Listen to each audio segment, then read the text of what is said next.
So Ruth really was my popular girl in the food writing world because she has great memoirs, and she'd been to Europe and had all this great sex, and she just had this life I was never going to have, right?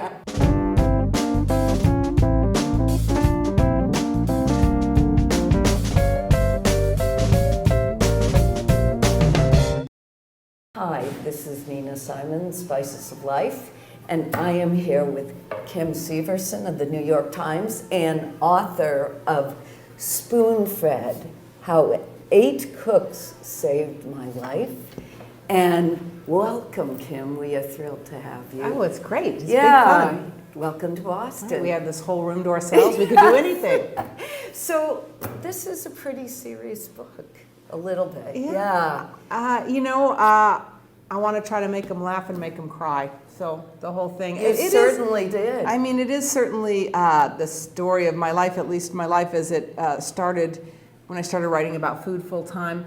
The whole book kicks off. I'm living in Alaska. Now, how was this inspired? Was it inspired? I wanted to write, and you'll appreciate this, I wanted to write, originally wanted to write about a lot of the women, and you're certainly one of them, who taught us to cook, the cookbook authors, the people who went deep into one subject, Paula Wolford and, Diana Kennedy, like people who, and like I say, yourself, who went deep into one subject, researched it, wrote cookbooks. That's how we learn to cook, Now it's chefs and television that teaches us how to cook, and that's terrific. It's a different generation. So I started with looking at Marion Cunningham. When I decided I needed to stop drinking, I realized that I had a serious alcohol problem. And then, of course, the great cosmic joke of my life, I get a job writing about food an hour away from some of the best wine country in the world.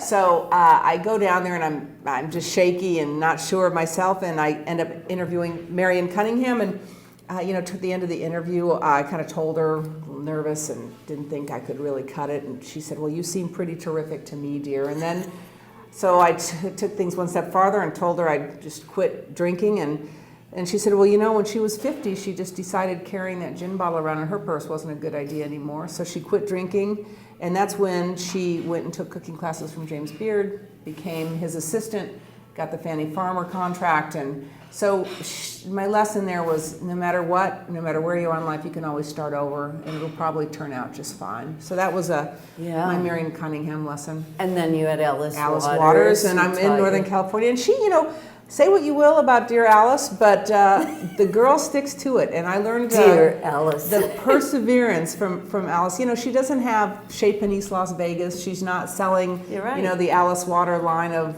copper cookware. She's just putting gardens in schools and making sure her restaurant is the way she wants it. And so tenacity and perseverance. And when she's been, certainly gets a lot of pressure from all sides, and she sticks with it. So she came along at a time in my life when I was realizing that if I was going to succeed in California and figure out who I really wanted to be, tenacity and perseverance really were going to save the day. What about Rachel Ray? Rachel Ray, dear, people are so funny. They're always like, this book full of all these big authors, and then Rachel Ray. It doesn't. But you think about Rachel Ray. She did in many ways the same thing Marion Cunningham did, which was teach a generation of people to cook. And I wrote about her for the Times. I did a big profile right before she got her magazine, right before the TV show took off. And what I was trying to do was sort of show, just let people understand who this person behind the Evu and the Sammys and the Delish. I wrote, it was one of the early stories I wrote for the Times, and it came along just when I was feeling, again, like I was over my head. I was, in this new, swimming in this new, bigger Shark Tank, and there's a lot going on in New York City, and when you end up writing about food for the Times, and I was not sure how to navigate it. But when I wrote about her, I saw that she, she's really authentic. She is who she is, and she works hard. And authenticity, you can only be who you are. Right. That's all you got. And she certainly found a way to use that to her advantage. So I wrote about her and the lessons I learned about fame and about authenticity and just trying to stick to what you want to do. So there's Rachel Ray, and I hopefully people will be a little surprised when they learn a little bit more about her. And who would you, like, I wrote down, actually, Ruth Reichl. You know, actually, when I ended up at the New York Times, she was had been the restaurant critic there, and I was sitting in her old desk, just out of, you know, it's the food department's not big, and here's the empty desk, go ahead, kid. Just feeling like, oh my God, I am so over my head. And she, you know, Ruth is really, the whole chapter is about popular girls. I don't know if you ever remember the people you just thought were, could never hang, you know, hang out. You always felt dorky when you were hanging out with them, or they're always like, you know, having better parties or doing whatever. So Ruth really was my popular girl in the food writing world because she has great memoirs, and she'd been to Europe and had all this great sex, and she just had this life I was never going to have, right?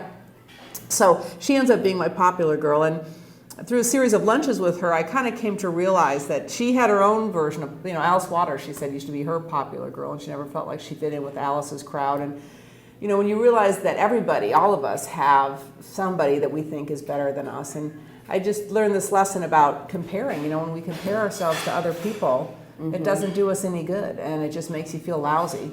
And probably that person has someone that they feel is better than them. So it was a good lesson about not comparing myself to other people and feeling like, you know, I didn't need to have some popular girl tormenting me.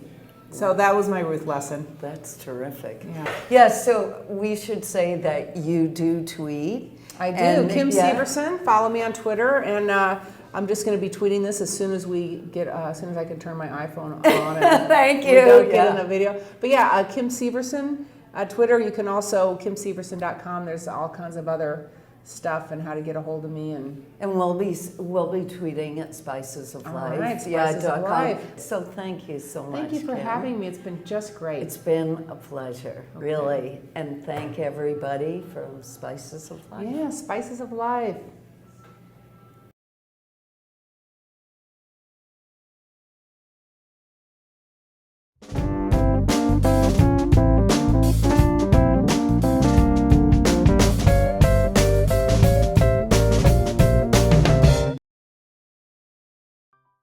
How was that? Oh.